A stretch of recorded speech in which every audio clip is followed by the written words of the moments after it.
before stepping into the new gateway of 2024. Let's pause for a moment and heed the advice from someone who has changed countless lives, Brian Tracy. Welcome to Motivation Radio, where we don't just receive motivation, but we also find deep inspiration to become a better version of ourselves. Tracy dedicated his entire life to uncovering the secrets of success and shaping a wing mindset. His advice isn't just theory, they are principles proven over time by successful individuals worldwide. The thoughts and knowledge he shares not only help us achieve goals, but transform us into individuals with stronger consciousness and willpower. At this moment, as the new year draws near, let Tracy's words lay the foundation for our fresh start. Let's focus on turning dreams into reality, cultivating positive habits, and making positive changes in our lives. Your self-ideal is shaped by the traits you admire in the various men and women you've respected throughout your life. This especially rings true when you delve into the biographies and autobiographies of noteworthy individuals, rather than focusing on less inspiring figures like troubled rock stars. Imagine immersing yourself in the lives of remarkable people like Madame Curie, Thomas Edison, or Mother Teresa. These stories often feature individuals rising from humble origins to achieve incredible feats. As you read about their qualities, their perseverance, and their accomplishments, you begin to internalize these traits. You find yourself thinking, I want to be like that. This absorption process is almost like osmosis, where you gradually adopt these qualities. So when faced with a challenge, you too feel ready to be brave, determined, and maintain a positive attitude, just like the heroes you read about. The more you learn about inspirational figures, the more refined and elevated your ideal self becomes. This ideal serves as an internal benchmark, creating a perpetual dynamic tension between who you are now and who you aspire to be. Those who believe they're already perfect often close themselves off to growth and, ironically, are typically less admirable. Contrastingly, the most admirable individuals are those who constantly strive for self-improvement. They believe they can always do better, be more successful, compassionate, patient, and loving, even when others perceive them as highly accomplished. These individuals don't rest on their laurels, but continually set higher standards for themselves. This mindset keeps them in a state of ongoing growth, always pushing forward to become better in every aspect. When you admire certain individuals, you naturally start to emulate them, often without even realizing it.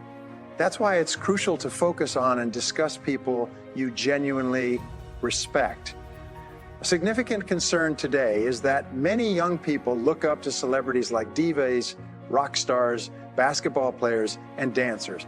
You can gauge their admiration by observing who they follow and talk about on social media, who they watch, and whose performances they repeatedly view. Unfortunately, these figures often aren't the best role models for young people. Their lifestyles and behaviors might not embody the values and qualities that contribute to meaningful personal development and success. It's healthier and more beneficial to admire individuals who exemplify positive traits and achievements, steering young minds towards more constructive paths of emulation. My life has been significantly and positively influenced by role models, primarily men, who mentored me during my challenging upbringing and difficult home life. These figures became beacons for me, and even now, years later, I find myself striving to be someone they would approve of. This reminds me of a poignant statement by Somerset Maugham when he was asked about his prolific writing. He said, "I write to earn the respect of the people I respect." This sentiment, I believe, is true for life in general. We often act in ways that will earn or maintain the respect of those we admire. Many of us are willing to endure considerable hardships and make sacrifices just to avoid losing the respect of someone whose opinion we deeply value. This desire to be respected by those we respect shapes much of what we do and how we live our lives. Reflecting on whose respect matters to you is crucial. Ask yourself, who plays a significant role in my life? Whom do I genuinely respect? Then consider what actions you need to take or avoid to earn or maintain their respect. It's important to note that these individuals don't necessarily have to be people you know personally. They can be anyone you find admirable. There's a distinction between self-image, your perception of who you currently are, and self-esteem, which is how much you appreciate and like yourself. Imagine your self-image as your current self and your self-ideal as the best version of yourself that you aspire to be. There's a dynamic tension between these two aspects. Every time you act in a way that aligns with your ideal self, your self-esteem increases. You feel better about yourself whenever your actions or words mirror those of the person you aspire to be. Conversely, when you act in ways that diverge from this ideal, for instance, losing your temper or acting impatiently, your self-esteem takes a hit. Successful individuals constantly strive to align their behavior more closely with their self-ideal, the version of themselves they admire the most. By doing so, they continuously enhance their self-esteem and move closer to becoming the person they aspire to be. Each time you act in a manner that aligns with the best version of yourself, your self-respect and self-appreciation grow. Adopting this as a lifestyle where you consistently engage in behaviors and embody qualities admired in others can have a profound impact. It's a seemingly small shift, but it carries great significance. Your self-esteem is closely tied to the gap between your current self-image, and your ideal self-image, and your ideal self-ideal. When this gap narrows because your actions and behaviors align more closely with your self-ideal, your self-esteem is high. Conversely, when the gap widens, perhaps due to a lapse in judgment or behavior that deviates from your ideal self, your self-esteem tends to decrease. Recognizing and working towards minimizing this gap is key to enhancing your self-esteem. It involves a continual process of self-reflection and striving to embody the characteristics of those you admire most. This journey towards self-improvement not only boosts your self-esteem, but also shapes you into the person you aspire to be. Striving to emulate your ideal self boosts both your self-esteem and self-confidence. When you receive a compliment that aligns with your progress towards becoming a better person, it brings genuine happiness. It validates your journey towards your ambitious goal. The process of transforming yourself concept involves several stages. The first and foremost is recognizing that the change you desire is both appealing and essential. It's like the old joke about changing a light bulb. The light bulb must want to change. Similarly, for personal change to occur, you must see it as something desirable, a goal you're eager to achieve, and also as necessary. It's about understanding that this change is a crucial step in realizing your full potential. This dual recognition of desirability and necessity is the foundation upon which meaningful and lasting self-improvement is built. If you aspire to develop a self-concept of being a well-controlled, organized, and positive person, you'll likely view this transformation as essential for achieving significant influence in your social or professional circles, or even for excelling in roles like sales. Similarly, if you aim to be highly organized, recognizing that organization is key to success in competitive business environments, you'll see this trait as both desirable and necessary. This combination of desirability and necessity becomes the driving force behind your motivation. It's not just about wanting to be organized and positive. It's also about understanding that these qualities are vital for your success and fulfillment in your chosen field or life path. This realization propels you forward, fueling your commitment to personal growth and the development of a self-concept that aligns with your goals and aspirations. The second step in changing your self-concept involves envisioning yourself as the person you aspire to be. It's about actively thinking and imagining yourself in that role. Take the example of John Aroff, who will be presenting a program called The Inner Game of Financial Success. This concept is similar to what Timothy Galway discussed in his influential books Inner Tennis and Inner Golf. Galway's principle, which aligns with our discussion here, is simple yet powerful. If you want to improve in an area, say tennis, start by visualizing yourself as a world champion player. Imagine how a champion would move, swing the racket, and carry themselves on the court. You've seen the racket and carry themselves on the court. You've seen these champions in action on television, so replicate that in your mind by adopting the mindset of I am a world champion and thinking about how you would act in that role. You can actually elevate your performance. This technique isn't just about pretending. It's about changing your internal narrative to align with your aspirations, which can lead to tangible improvements in your abilities and behavior. The concept of visualizing yourself as a world-class athlete, whether in tennis, golf, or any other sport, can significantly enhance your performance. This technique is what Timothy Galway refers to as the inner game of tennis or golf. By simply entertaining the idea that you're a world champion or a great golfer and imagining yourself excelling in that role, you can actually improve your real-life performance. This principle isn't confined to sports. It applies broadly to any skill or endeavor. For example, a friend who is into karate benefited from this mindset. By envisioning himself as an outstanding karate practitioner, he was able to perform with less stress and more confidence. He didn't just imagine himself as competent, but as a champion, admired and respected for his skill. This mental shift led to him achieving higher grades and winning more contests than ever before. And he found the process surprisingly easy. The reason this approach works so well is due to the power of the subconscious mind. When you constantly hold an image of yourself as excellent in a particular area, your subconscious begins to align your actions and behaviors with this new self-perception. It organizes your movements, decisions, and responses in a way that matches this envisioned excellence, leading to improved real-world performance.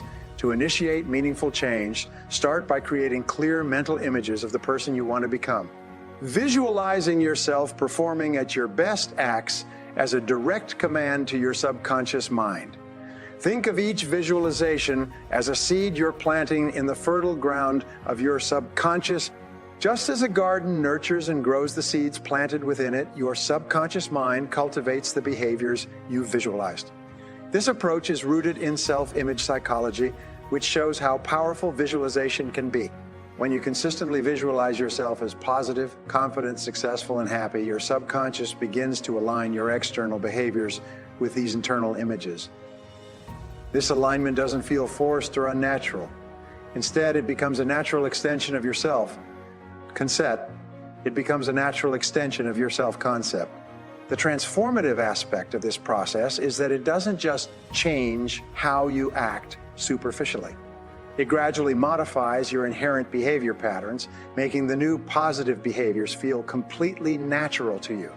By consistently feeding your subconscious mind with these positive visualizations, you set the stage for genuine and lasting change in your behavior and attitude.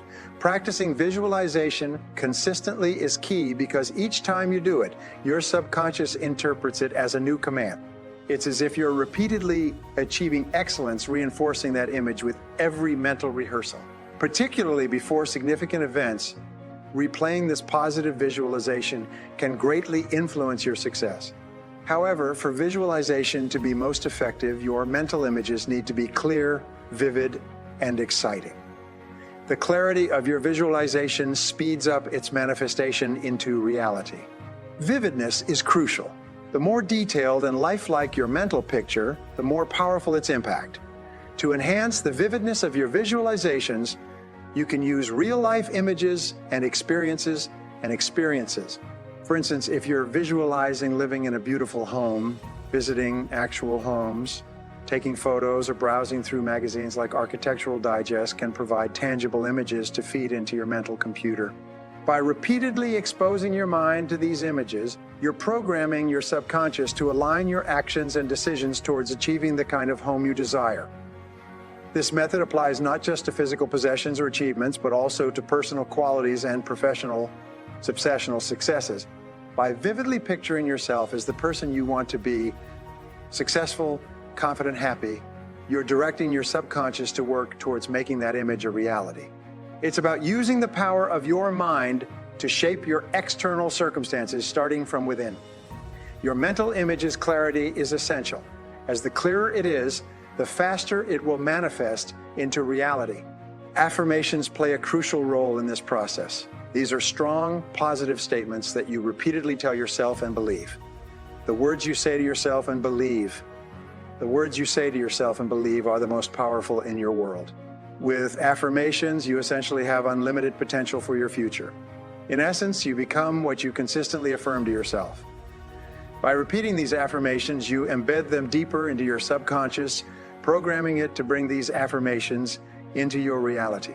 Consider the extraordinary case of the individual who wrote down 101 goals. Remarkably, Each of these goals materialized in his life within 12 years. While this story is impressive, it's not unique. It's a testament to the power of affirmations. Affirmations work based on three P's: personal, positive, and present tense. They should always be personal, starting with I am, for example. I am, I earn, I achieve, I wake. This personalization makes the affirmation directly relevant to you and your goals. It's not just about making a statement. It's about embedding a belief within yourself about your capabilities and your future. This repeated internal affirmation gradually reshapes your mindset and drives you towards making those statements a reality. The second aspect of effective affirmations is their positivity, as in statements like I like myself or I am responsible. The third key element is the present tense. Affirmations should reflect your goals as if they're already achieved, such as I earn X number of dollars per year, I weigh X number of pounds, I drive a specific model of BMW, or I live in a 3,500 Sescu custom-made house. A compelling example of this principle in action is the story of one of my seminar graduates. After attending the seminar, he unexpectedly lost his job, which initially seemed like a setback. However, one of his affirmations was to live in a brand new 3,500 squaffed custom designed home. Within a year, after going through 2 job changes and a salary increase, he was on the verge of closing on such a house. In an interesting twist, the house turned out to be a custom designed one that the builder had originally intended for himself, but then decided to sell. This story illustrates the potential power of affirmations. While there's no absolute guarantee that affirmations will always lead to desired outcomes, the possibility and frequency of success stories suggest they're worth trying. The idea is not just about wishful thinking. It's about conditioning your mind to align with your aspirations, thereby influencing your actions and decisions towards achieving those goals. Therefore, it's crucial to always speak to yourself in positive, personal, and present terms, reinforcing the belief in your capabilities and your future achievements. When setting your goals, express them as powerful affirmations.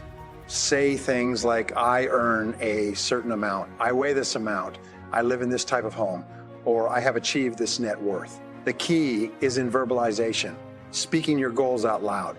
When you voice your affirmations, they have a significantly greater impact compared to just thinking them. This is similar to what football coaches do to energize their players before a game. They don't just whisper, they shout, what are we going to do? We're going to win. This loud declaration boosts motivation far more effectively than merely saying it quietly to oneself. Standing in front of a mirror and loudly affirming your goals like I like myself, I can do it, I feel terrific, significantly amplifies their impact. Whenever someone asks me how I'm feeling, I always respond with, I feel terrific. This was especially true during my cancer treatment. People would ask about my well-being and I'd reply, I feel great. Everything's going wonderfully terrific. It might not have reflected my exact situation, but I was speaking my future truth into existence. This is the power of verbalization. By simply saying your affirmations out loud, you enhance their effectiveness by as much as 80. Adopt the mindset of the person you aspire to become. Emulate their demeanor, the way they walk, talk, and act. For instance, I advise salespeople to envision themselves as incredibly wealthy individuals, say with a net worth of $100 million. Imagine this wealth is yours, but you have a hobby of visiting clients for a friend who owns a business. When you meet a client, carry yourself as if you have this immense wealth and are indifferent to whether they make a purchase. Your primary interest lies in understanding their needs and assisting them, regardless of whether they buy something. This attitude stems from your fictional wealth. You're doing this favor for a friend, not because you need the sale. Adopting the mindset of, I'm already wealthy, removes any hint of desperation from your demeanor, particularly crucial when business is slow and you desperately need the sale. This desperation can create a tense edge in your voice, making customers wary. However, when you appear relaxed and unconcerned about whether they say yes or no, customers are more likely to be drawn to you. Of course, you do care about the sale. That's why you're there, but you don't let this concern overwhelm you. This more relaxed and confident approach makes customers feel more confident and makes customers feel more comfortable and increases the likelihood of them buying from you. Embrace the role of the person you aspire to be. If your goal is to be popular, start by treating others as if you're already popular. Remember, emotions can drive actions just as actions can create emotions. By acting as if you're already the person you wish to be, walking, talking, and behaving like them, you'll start to generate the corresponding feelings. This creates a cycle where your actions reinforce your feelings and vice versa. This concept, known as the principle of reversibility, is incredibly powerful. Essentially, you're acting your way into a new mindset. The adage, fake it till you make it, rings true here. By pretending to have a certain quality, you begin to feel it. For instance, acting confident leads to feeling confident, and pretending to be happy leads to actual happiness. This principle is exemplified by Frank Bettger, who detailed his journey from failure to success in sales in his influential book. He discusses how adopting a successful persona helped transform his sales career, especially during his initial struggles.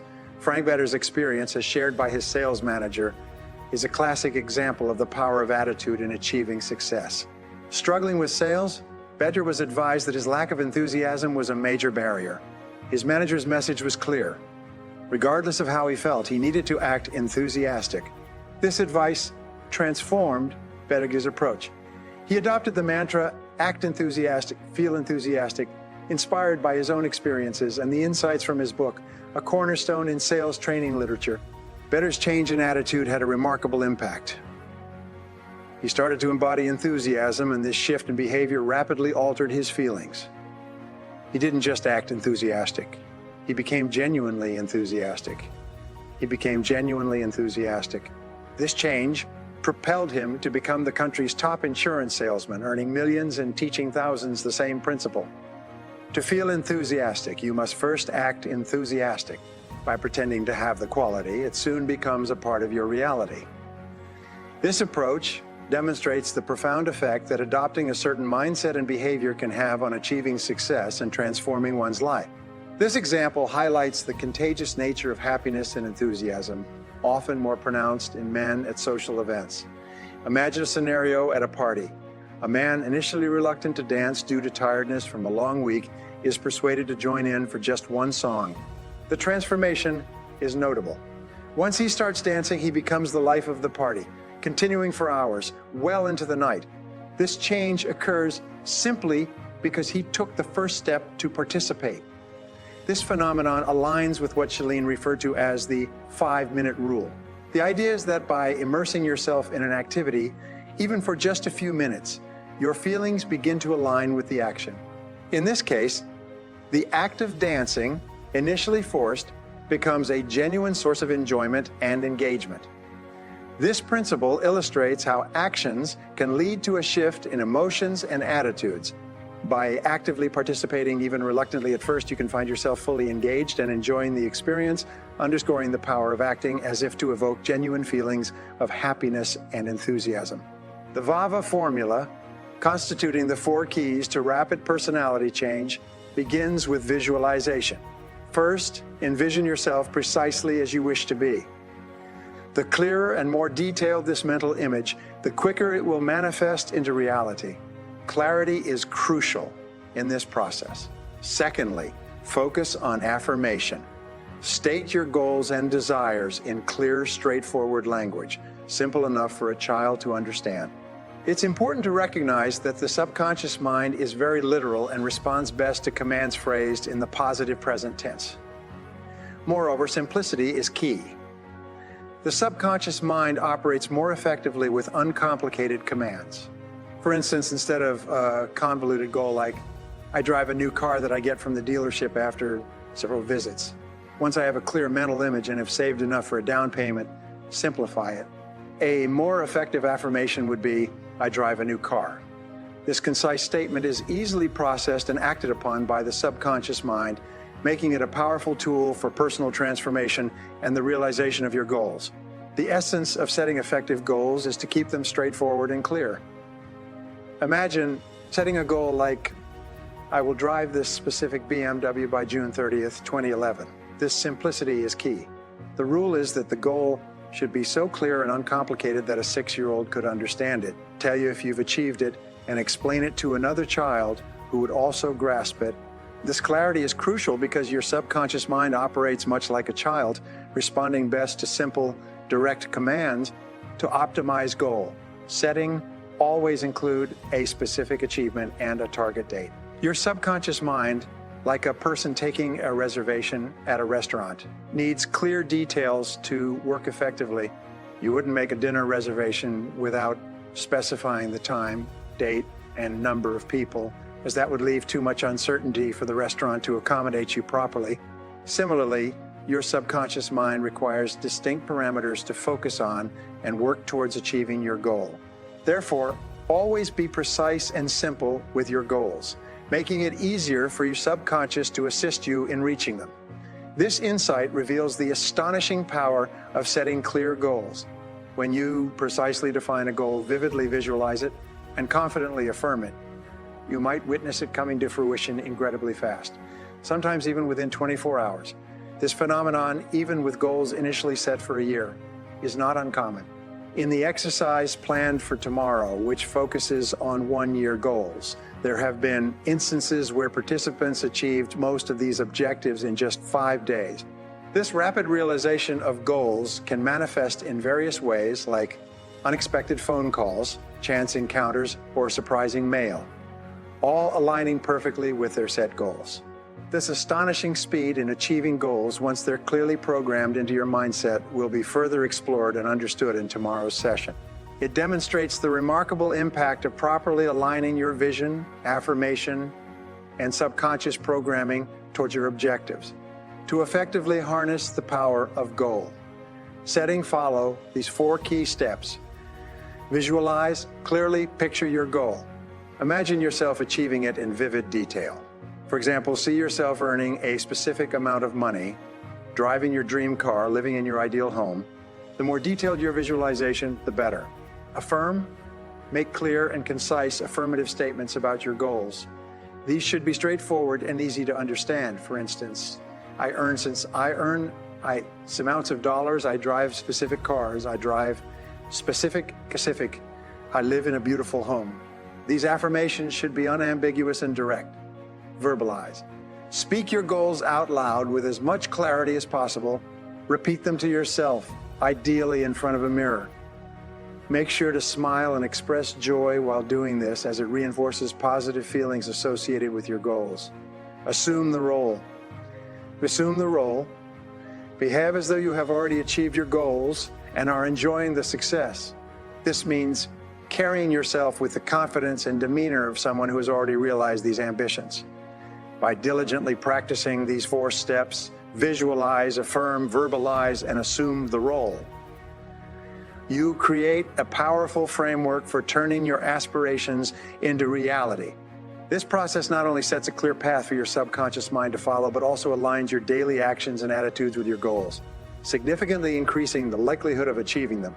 This concept places individuals on a spectrum between irresponsibility and total responsibility, illustrating how personal accountability shapes our lives. At one end are those who view others as responsible for their circumstances, exhibiting a sense of irresponsibility. On the other end are individuals who accept total responsibility for their lives. These are the top 10%, the leaders. It's important to understand that leadership isn't defined by having followers or a staff. Instead, a leader is characterized by their behavior and attitude. A true leader assumes full responsibility for their actions and decisions. This attitude of total responsibility is what distinguishes a leader, even in the absence of traditional leadership roles. Embracing this level of responsibility brings a sense of control over various aspects of life, including physical, financial, and especially emotional aspects. The more responsibility you accept, the greater control you feel. This sense of control is empowering, enabling you to navigate life with confidence and purpose. Leaders, therefore, are not just those who guide others, but are also individuals who have taken charge of their own lives, demonstrating self-leadership through complete accountability. When individuals feel in charge of their lives, they experience a sense of control, which in turn translates to freedom. This quest for freedom is a fundamental human drive and is often the underlying reason people aspire to start their own businesses or accumulate wealth. The pursuit of freedom, whether it's in terms of financial independence, lifestyle choices, or personal expression, is a common goal for many. It's rare, if ever, to hear someone complain about having too much freedom. People naturally crave the liberty to make their own choices and live according to their values and desires. Contrastingly, there's a viewpoint regarding the role of government and politicians in this context. Some politicians may believe that the public has excessive freedom, leading to their support for increased taxes and regulations. These actions are often justified as being for the public's good, although they may be perceived as infringing on personal freedoms. However, it's uncommon for individuals themselves to desire less freedom or to willingly invite more constraints on their income and behaviors.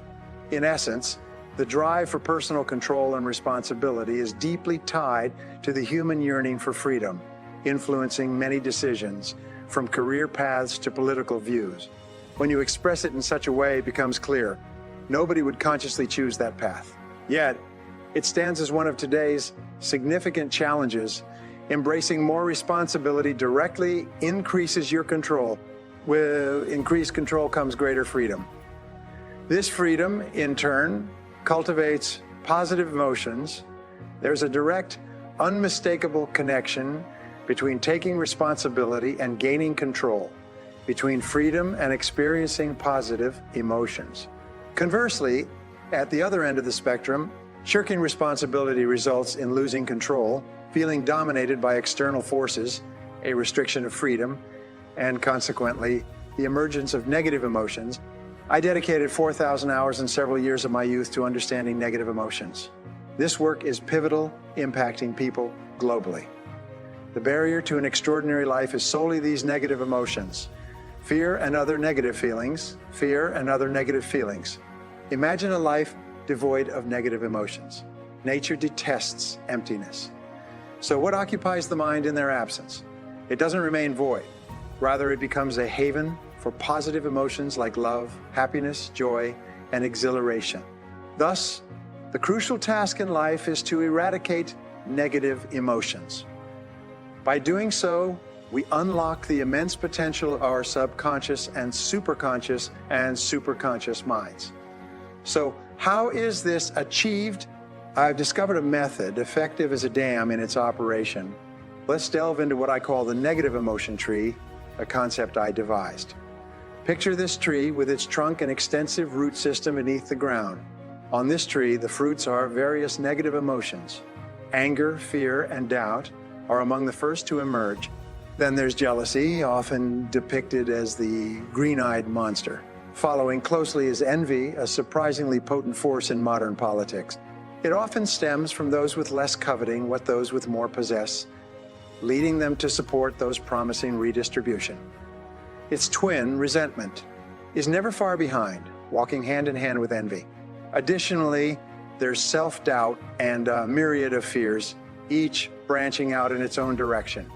Within the spectrum of negative emotions, there are about 54 distinct types, each akin to fruits on the negative emotion tree. To effectively eliminate these negative emotions, the strategy is to starve their roots. By depriving the roots, the tree eventually withers and dies. Two key elements feed and sustain negative emotions. The first is justification. Justification occurs when you believe you have every right to your negative emotion. It's a sense of entitlement to feel negatively due to someone's actions or words. We often reinforce this by continuing.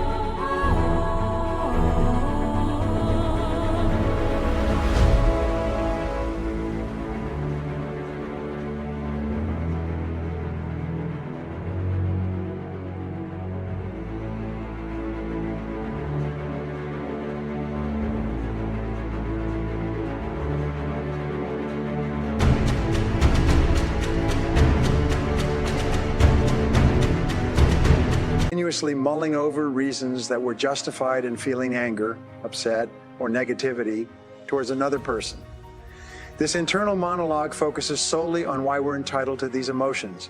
The second factor fueling negative emotions is identification, which essentially means taking things personally. When we personalize events, we attach negativity to them. Conversely, if we don't take things personally, we don't experience negative emotions in relation to those events. For instance, consider a robbery in a store in Bangladesh that occurred 2 weeks ago, affecting the finances of local people. We typically don't feel negative emotions about such an incident because we don't personalize it. Similarly, global tragedies like earthquakes and tsunamis, while unfortunate, often don't evoke a personal emotional response because they don't directly impact us. This detachment illustrates how personalization can intensify or reduce our emotional reactions. How many individuals truly lost sleep, tossing and turning, shedding tears over the Japanese tsunami and the subsequent nuclear reactor shutdown? Most of us read about it in the newspaper, then simply switched the channel to something lighter, like a comedy or sports. For the majority, there's no emotional attachment to such events because we don't take them personally. Therefore, if you cease to justify and stop crafting reasons to feel entitled to negative emotions, and if you refrain from taking things personally, your negative emotions will gradually begin to wither and fade away. To effectively starve the fruits of the negative emotion tree, we adopt a non-judgmental stance. This means deliberately choosing not to judge, to stand back. Prejudice, after all, is prejudgment.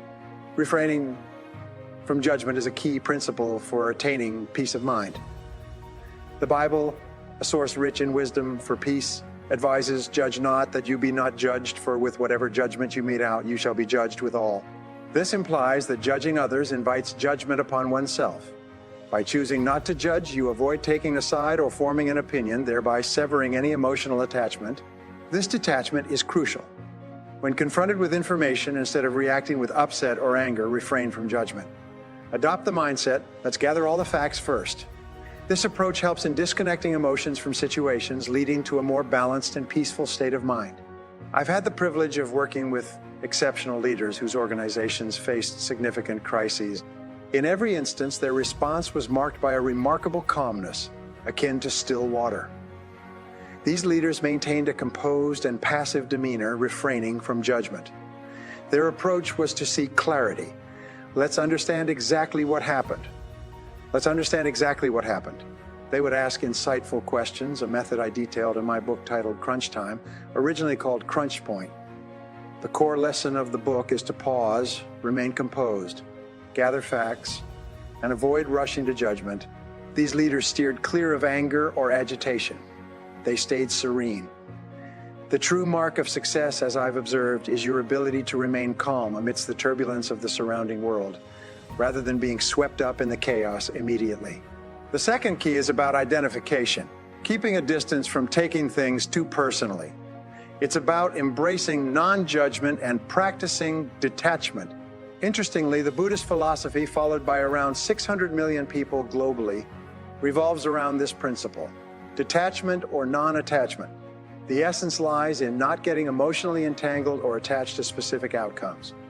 Money, relationships, or jobs, it's when we become overly attached and emotionally invested that it can lead to unhappiness, anger, resentment, or negativity.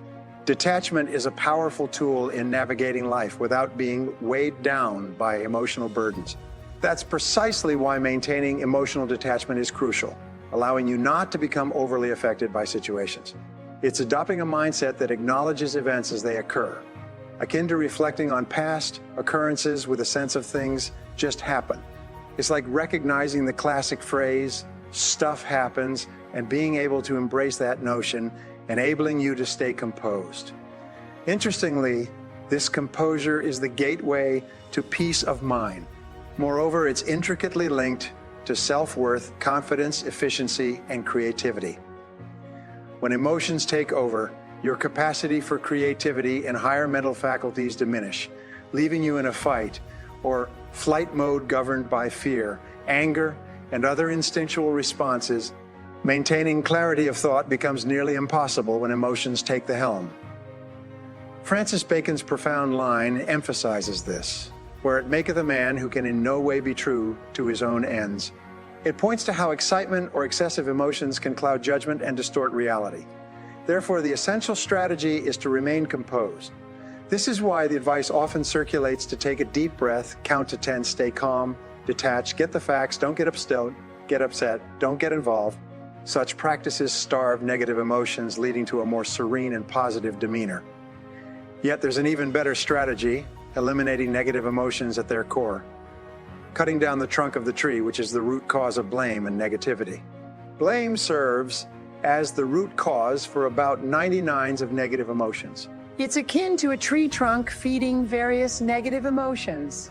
Much like the lights on a Christmas tree connected to a power source. When you unplug that tree from the wall, what happens to those lights? They all fade simultaneously. Similarly, when you cease blaming, all your negative emotions subside. As long as blame is absent, negative emotions cease to exist, leaving room for a flood of positive emotions to fill your mind. How do we cease blaming? It's a simple yet incredibly powerful practice that has transformed my life profoundly. I apply it daily because, let's face it, life is full of challenging individuals, unexpected twists and setbacks. The pivotal question isn't about what happens, because that's beyond our control, but about our response, our ability to react. Remember, nothing and no one inherently provokes anger. A situation in itself holds no emotion, much like a rock. Emotion surfaces in a situation due to the way we interpret it, the justifications, identifications, or blame we attribute to it. To rid yourself of blame and negative emotions, embrace the law of substitution. Replace the blame. Fill thoughts with a simple affirmation. I am responsible. This shift in perspective is a game changer. This practice may appear deceptively simple, yet it remains a daily commitment for me. The power within it is undeniable. You see, accepting responsibility and blaming simply cannot coexist. One negates the other. When you accept responsibility, negativity dissipates. Empowerment takes its place. Say those words. I am responsible, and notice the shift within. Now bring to mind any negative experience that still lingers with anger or unhappiness. Replace those feelings with I am responsible. It's a transformative exercise. What struck me profoundly was understanding that our rationalizations are often rationalized. Our minds concoct reasons and justifications for holding on to negative emotions, all the while negating our own responsibility. What we should do instead is employ our minds to eradicate negative emotions, rather than turning against ourselves and causing emotional harm. Instead of inflicting self-inflicted emotional wounds that make us unhappy, we utilize our minds to eliminate negativity.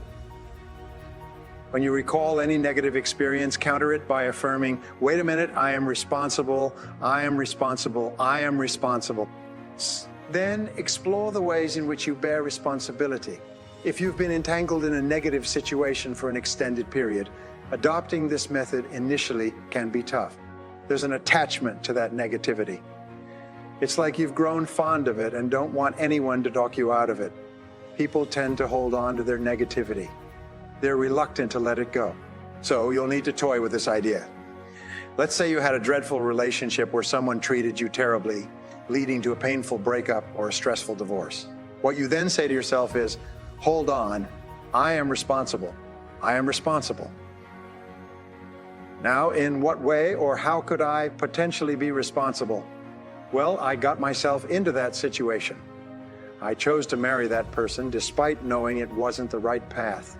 Even before the wedding, I had a gut feeling it wasn't a wise decision. But societal expectations and the invitations already sent compelled me to go through with it. Interestingly, 38 of individuals getting married admit that if not for the guests attending, they might have reconsidered. I had this enlightening encounter once. I hailed a taxi to the airport and informed the driver I was headed to Vancouver. His response caught me off guard. He said, it's refreshing to drive someone who's certain about where they're headed. It struck a chord, you know. He shared an intriguing experience from the previous night. He described a pickup requested by a woman at her residence. The catch: he was instructed to wait in the back alley while the passenger would emerge. As he navigated to the address, he found a street brimming with parked cars, vibrant lights, and a lively summer party in full swing. Deciding to wait around the block, he parked in the alley. After a brief pause, a woman hurriedly emerged with her luggage, jumped into the car, and exclaimed, "Take me to the airport." He was taken aback, but quickly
he set off towards the airport.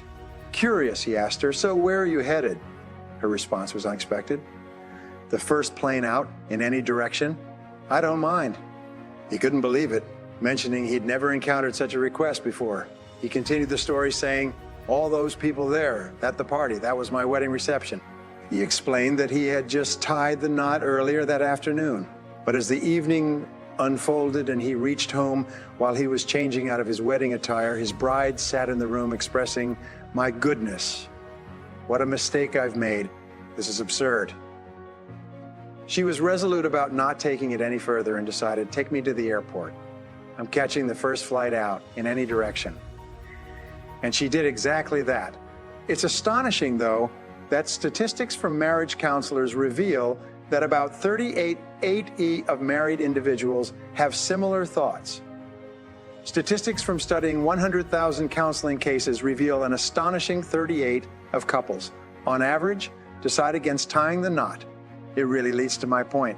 If you faced a sour business deal, who led you into it? Was it your own decision? Did you knowingly tread that path, despite doubts, or was there a lack of information? Use your sharp mind to examine all the ways you're responsible. As you do, the negativity starts to dissipate and you stop harboring negative feelings towards others. You take accountability, saying, "Well, I'm an adult. I made some wrong choices. That was really not smart." Then start acknowledging that was an unwise move. I should have thought it through, gathered more information, listened to my intuition, and so on. You're utilizing your mind to maintain composure, stay positive, and maintain clarity. Continually repeating, "I'm responsible. I am responsible," functions as the switch to your negative emotion tree. As you vocalize this mantra, the flow of negative emotions ceases. Having trouble sleeping? Just keep affirming to yourself, "I'm responsible. I'm responsible. I am responsible. I'm having trouble." When you're driving and feeling frustrated, repeat, "I am responsible," and start identifying reasons why you might be. As your mind focuses, because it can only dwell on one thing at a time, reasoning your responsibility in the situation halts the negative emotions. Eventually, they fade entirely, never to return. When you apply this to a negative situation that still ignites anger in you, use the mantra, "Wait a minute, I'm responsible." Each time that memory resurfaces, in a matter of a few days, consistently counter it. Soon, it fades and stops recurring until you realize, "I haven't dwelled on that situation for weeks." Even if it pops up, slap it down with "I'm responsible." It halts again and eventually vanishes for good. What was once a sleep, disturbing mind, churning ordeal diminishes within a few days, vanishing forever. It's akin to a fire extinguished, regardless of how much you revisit it, leaving no emotional residue. When you reach a point of complete calmness, you can recall the person, revisit the scenario, or even meet them without stirring any emotion. You've detached from those negative feelings, rendering the situation emotionally neutral. This key unlocks a transformative shift in life. Responsibility versus blame has been a recurring query. People often ask, If you accept responsibility, doesn't that mean admitting fault? But no, blame fixates on the past, dwelling on what's unchangeable. The word said, actions taken. The word said, actions taken. If only scenarios. Responsibility is forward-looking. It constantly inquires, what's the next step? How do we move forward? Keep in mind, our conscious mind entertains just one thought at a time. When your focus shifts to the future, to your aspirations and the path you're treading, there's no room to dwell on past grievances that cause distress. Contemplating the future brings joy, bestows a feeling of empowerment and liberation, and compels you to envision your desires. Helen Keller once beautifully said, "When you turn your face to the sun, the shadows fall behind you." Similarly, when you contemplate your aspirations and the direction you're heading, negativity loses its hold, fading into the background, leaving you free from its grasp. When you repeatedly engage in an action, it becomes a habit. So consistently focusing on the positive eventually becomes a habit. It's not about naively ignoring life's challenges. It's understanding that only when you're calm and composed can you effectively address these challenges. You can't solve problems if you're engulfed in anger or frustration, lashing out at others. Saying, "I am responsible," is like calming the stormy seas. As soon as you accept responsibility, your emotions settle, empowering you to handle situations effectively without pointing fingers at others. It's a realization that many people hold on to their suffering, a discovery you'll make along the way. It's fascinating how some individuals seem to fall head over heels for their own suffering, almost as if it's a cherished companion. You meet them periodically, and they've always got a story of hardship to share. Whether it's about their backache, their problematic relationships, their challenging kids, or a litany of other grievances, the list goes on and on. They resemble Joe B.F. Bloke from the old Little Abner cartoon, a character followed by a dark cloud and misfortune wherever he went. It's like a stormy weather pattern, causing chaos wherever they tread. I recall a former colleague who carried this constant air of negativity with her. Her negativity seemed to possess this incredible power, almost like a force of nature. You'd have conversations with her, and you'd start to appreciate the wisdom of her ex-husband. Her perpetual negativity and bitterness were palpable. It seemed like she carried a storm cloud over her head. In fact, I vividly recall an incident with our office photocopier. It was a brand new machine, but when she approached it, it inexplicably malfunctioned, almost as if her negativity interfered with its functionality. Then there was the episode with her new car.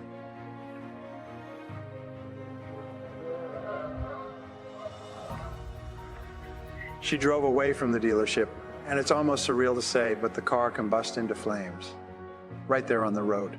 It was as if her negativity had ignited a fire, and the car devoured itself in a blazing spectacle.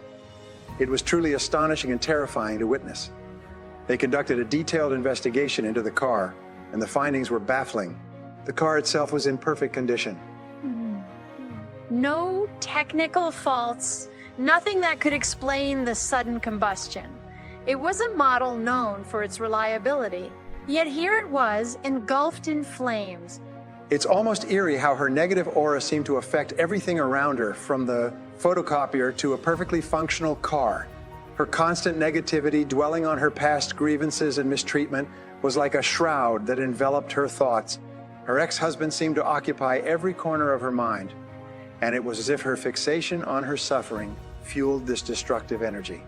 Encountering individuals deeply enamored with their suffering and constantly narrating their woes brings to mind Emerson's advice to shake them back to their true selves. Barbara and I refer to this phenomenon as the advice. When Barbara, my wife, considered becoming a counselor, she realized that dealing with people's suffering on a daily basis would only bring that suffering back home. She didn't want that negativity to linger around her, so she decided on an alternative approach. Instead of delving into lengthy counseling sessions that would drain her emotionally, she devised a succinct and efficient strategy. Her method was simple yet profound. She'd lend a listening ear to those sharing their problems and respond with a direct question. What are you going to do about it? It was a way to gently nudge people to take ownership of their lives. Rather than dwelling on their problems, she'd remind them of their own responsibility in shaping their destinies. This approach helped maintain a boundary between her work and personal life and ensured she didn't carry others' burdens home. Persistently reminding oneself and others of personal responsibility is crucial. I'm responsible for my own life. If I'm discontent, it's on me to initiate change. When others start sharing their problems, sometimes it's necessary to gently redirect the conversation. I don't wish to dwell on that. What's your plan moving forward? It's important not to indulge them in rehashing their troubles, because by indulging that behavior, they tend to solely focus on those problems. Before you know it, they're constantly reaching out, calling late at night, or showing up unannounced, turning you into their go-to emotional support. When faced with persistent complaints, it's essential not to feed into them. Instead, gently redirect by reiterating, "It's unfortunate, but you're accountable for your own life. What steps will you take?" Often they'll counter with, "Yes, but," launching into explanations and excuses. The crucial response remains consistent. "I understand your viewpoint, but ultimately, what actions will you take?" This approach often leads to one of two outcomes. Firstly, they might acknowledge the need for change, realizing it's pointless to dwell in constant complaints. Alternatively, they might gradually distance themselves, finding your lack of eagerness to engage in prolonged commiseration less appealing, and they'll seek someone else's empathy instead. Here's a revelation that profoundly impacted me. To move forward, you must release every single negative emotion, and you start by embracing responsibility. It's a concept that seems universally agreeable, yet invariably but lurking in the background. Everyone nods along and seems to consent, but there's always that one exception, that one person who wronged them, the one they're unwilling to relinquish. They hold on to it tight, almost secretly, thinking, "Sure, I'll accept responsibility, but not for this one. I'm keeping this grudge, this resentment." They believe they're cleverly hiding it, all while continuing to harbor that deep-seated negativity. Consider this scenario. Picture yourself owning a brand new Mercedes, Benz 450 SL. It's an absolute beauty, flawless in every way, worth $120,000, with impeccable engineering and a stunning design. Here's the car, emblem gleaming at the front, all perfection. But unbeknownst to you, there was a mishap at the factory. One of the brakes was installed backward on one of the front wheels. As a result, that particular wheel is entirely locked, refusing to budge. It's a glaring fault, yet none of the factory inspectors noticed it, allowing the flaw to persist. Imagine sitting in that Mercedes-Benz, revving the engine ready to go. But as you hit the gas, something's off. Despite the power under the hood, that one faulty wheel refuses to turn. What unfolds? Well, predictably, the car starts to spin in circles. Now, think of this wheel as a metaphor, a symbolic representation of a pivotal issue. In the realm of psychology, it's akin to the unresolved problems or traumas that persist within us. Unhappiness often stems from having one brake locked, causing individuals to continuously loop in circles, never truly progressing in life. It's like the aim of therapy, helping untangle these knots, whether they're rooted in childhood, relationship shame, or other experiences. Picture having that one brake stubbornly locked in place, holding on to something that's been haunting you.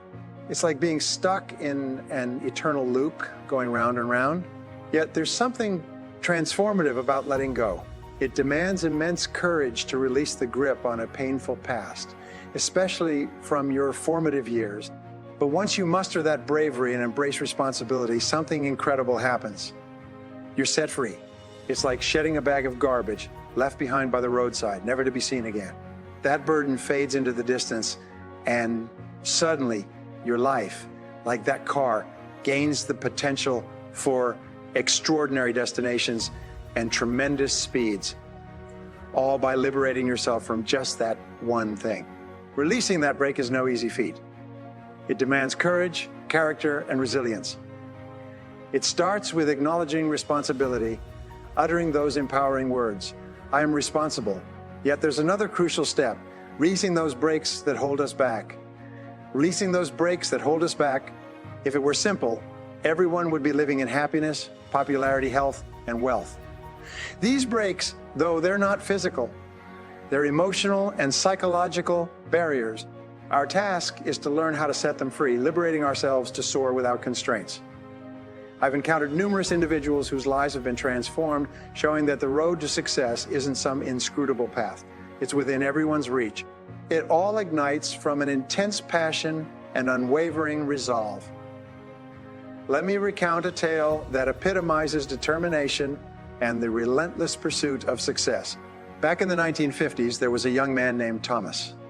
His aspiration? To become a best-selling author. Despite facing rejection upon rejection, he refused to yield. Thomas held on to his determination, realizing each refusal was a step closer to triumph. After enduring 9 rejections, he finally found a publisher who embraced his work. That man was Dr. Seuss, and Thomas's unyielding determination birthed some of the most cherished children's books in history. Thomas's narrative serves as a reminder that success often demands unwavering persistence in the face of adversity. To achieve success, one must be ready to weather setbacks and persistently forge ahead. Remember, failure isn't where you're headed. It's merely a temporary deviation on your journey to success. Now let's delve into the first essential key, establishing clear and precise goals. Goals act as your navigational maps, steering you toward your destination. Without them, you're akin to a ship adrift at sea lacking direction. Setting clear, specific goals provides you with a target to strive for, infusing your actions with purpose and intent.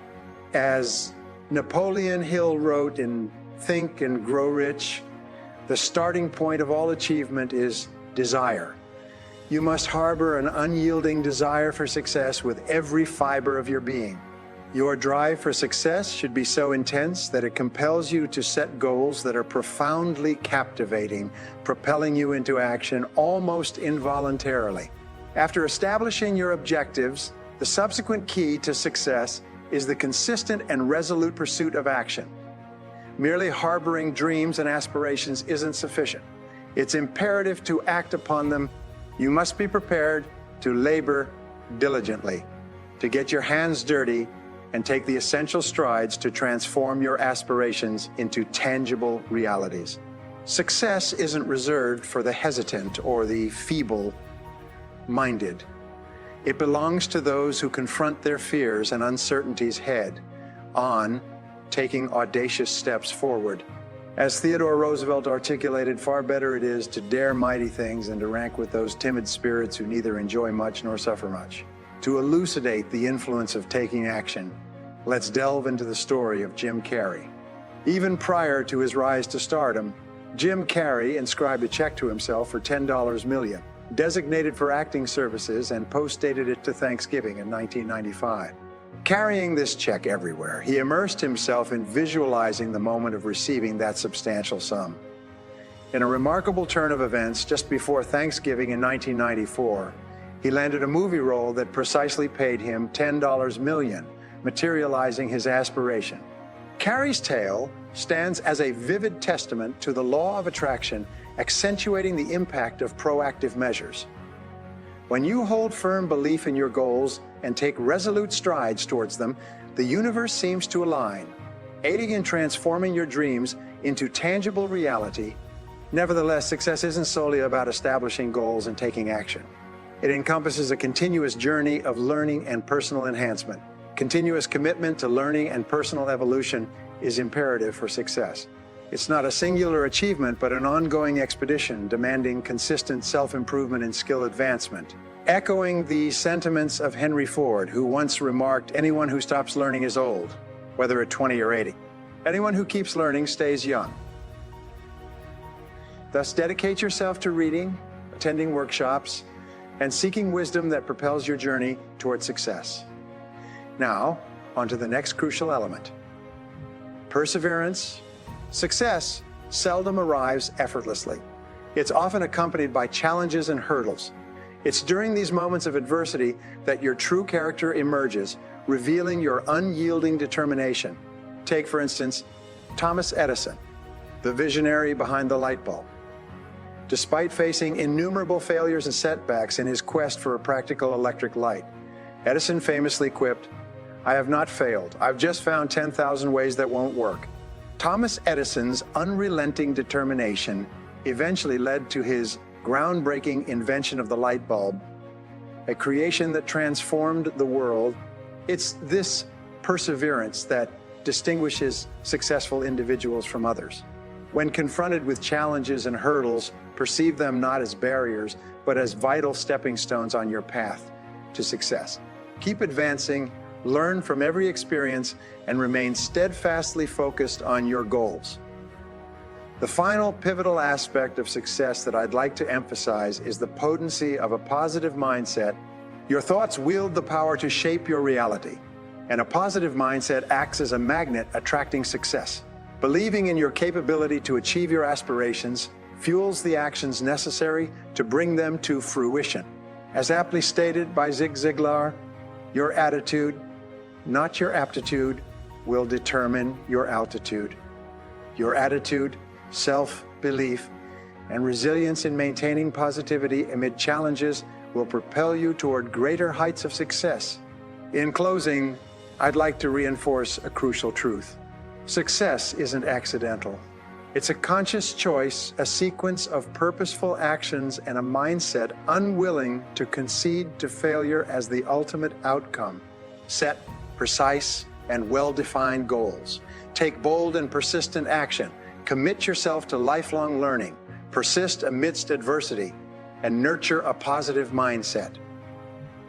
These facets comprise the keys to unlocking unparalleled success in life. Remember, within you lies the formidable power to craft the life you yearn for. Your dreams aren't distant fantasies. They await your ownership. So step forth and breathe life into your aspirations. The world beckons, and your success story eagerly awaits its authorship. Now, consider your goals. What do you aim to accomplish in your career, relationships, health, or any sphere significant to you? Write them down, visualize their attainment, and devise a strategic plan. In doing so, you'll witness your aspirations materialize, becoming more tangible and within reach, bolstering your determination to pursue them. Always remember, having clear, cut goals is merely the inception. To attain success, unwavering and committed action is imperative.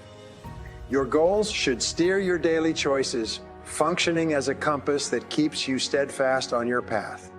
Success isn't a passive pursuit. It demands active pursuit. It demands active participation. You must be ready to invest effort, persist amidst challenges, and adapt as needed. As the illustrious Jim Rohn remarked, the true value in life lies not in what you acquire, but in who you become. Striving toward your goals molds you into a more capable and empowered individual. Your journey is as significant as the destination. Each stride contributes to your personal evolution. To conclude, my friends, bear in mind that success commences with clarity. It commences by defining your goals with absolute precision. I urge you to take a moment for introspection, to articulate your aspirations, and draft a blueprint for your future. With that clarity, you'll possess the drive to propel yourself forward, the resilience to surmount obstacles, and an unwavering belief in your capacity to realize your dreams. Thank you, and may you embark on your journey with determination, fervor, and unshakable faith in your ability to triumph in life. As you step out of this video, carry not only the valuable advice from Brian Tracy, but also the determination and belief in your own abilities. Turn every idea into a valuable lesson. Motivation Radio celebrates the new year and hopes that each one of us becomes a source of encouragement for others, creating a truly impactful 2024 full of strength and success. Let's embark on this new journey with faith and determination, so we can make our mark in our own lives and the lives of those around us.